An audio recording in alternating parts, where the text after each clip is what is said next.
شکریہ مروہ صاحب، آپ نے وقت نکالا۔ ہم نے دیکھا کہ کچھ وقت کے بعد آپ دوبارہ جو ہے وہ منظر عام پر بھی آئے ہیں، ایکٹیو بھی نظر آ رہے ہیں۔ بڑی ایک ملاقات جو آپ نے خان صاحب کے ساتھ کی، کیا وہ جو الزامات آپ کے اوپر لگائے گئے، جو ایک ماحول بنا، جو آپ کے مخالفین نے الزامات لگائے، اس پر بات چیت ہوئی، معاملات حل ہوئے؟ یہ آپ نے بتایا کہ کیا کیا الزامات تھے اور یہ معاملہ کیوں اٹھا؟ کل میں بتا چکا ہوں، اور یہ خان صاحب کی ہدایت بھی ہے، جو بھی معاملات تھے، الزامات تھے یا جو اختلافات تھے وہ کل ختم ہو گئے۔ تو لہٰذا اب گڑے مردے برابر ہوگا کہ کیا الزامات تھے، کیا جوابات تھے۔ تو ان شارٹ جو ہیں وہ خان صاحب کی ہدایت ہیں کہ بس پارٹی کے معاملات جو ہیں، کوئی شکایت کسی سے ہو تو مجھے بتائیں۔ باقی انہوں نے مجھے کہا ہے کہ پارٹی کے حوالے سے کوئی اندرونی معاملات جو ہیں وہ میڈیا پہ اس کی تشہیر نہیں کرنی ہے۔ تو آپ کو ٹاسک کیا دیا گیا ہے؟ لیکن تو پہلے سے ہی یہی احتجاج کا ہے۔ اچھا، اول روز سے میں یہی کام کر رہا ہوں، جلسے، جلوس، ریلی، کنونشن۔ باقی میرا کوئی ٹاسک پارٹی میں نہیں رہا ہے۔ مشکل ٹاسک آپ نے سنبھالا ہوا ہے؟ میرا خیال ہے کہ اب شناختی اسی کے ساتھ ہونے لگی ہے، اسی ٹاسک کے ساتھ۔ تو مشکل ہے یا، لیکن میرا خیال ہے کہ اب تھوڑی سی اس میں ایکسپرٹیز حاصل ہو گئی ہے۔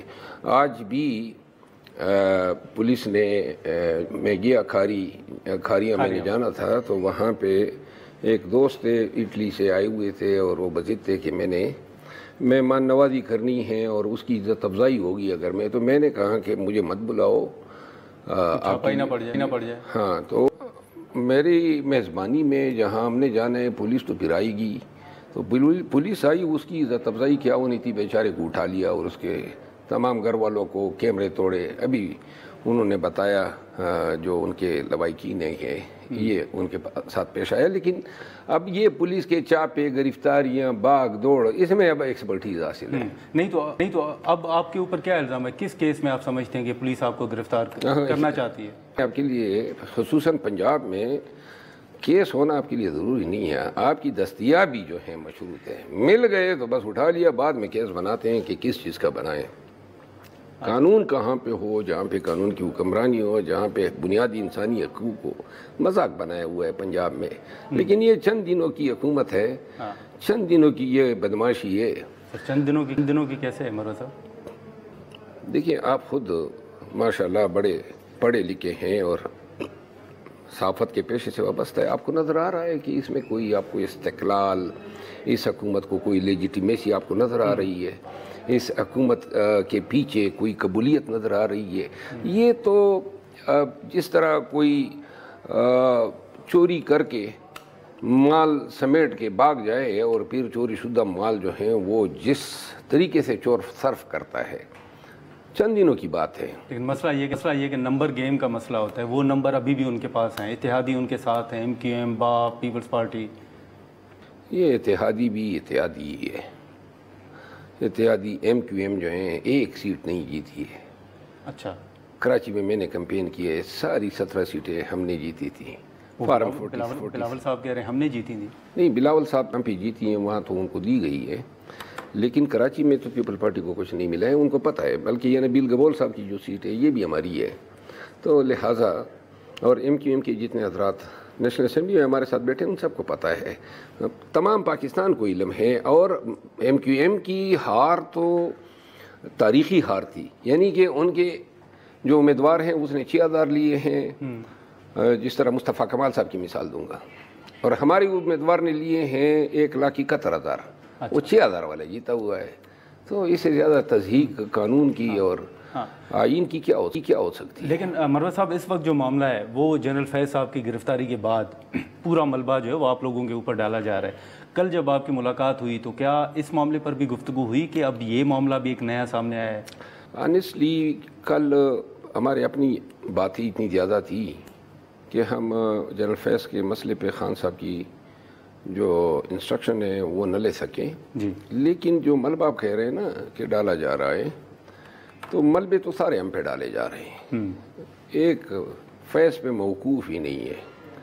یعنی کہ آپ عیدت سے لیں اور سیفر اور توشہ خانہ اور پھر توشہ خانہ 2 اور اس کے علاوہ اور بھی بہت سارے انہوں نے ابھی کنکاکٹ کرنے ہیں سر، لیکن یہ بڑا سیریس معاملہ ہے. اگر فیض صاحب سیریس کون سا سیریس؟ جب سائفر آیا تھا تو کہا جی کہ بین الاقوامی تعلقات خراب ہو گئے، امریکہ سے یہ ہو گیا، فلاں ہو گیا. وہ کدھر گیا سائفر؟ ردی کے ٹوکری میں. تو اس کیس کا پھر جب عدت کا جو انتہائی گھٹیا اور گناؤنا ایک الزام تھا، لیکن جس طریقے سے خان صاحب اور ان کی اہلیہ بشرا بی بی کی انہوں نے توہین امیز انداز میں تشہیر کی، کہاں گیا؟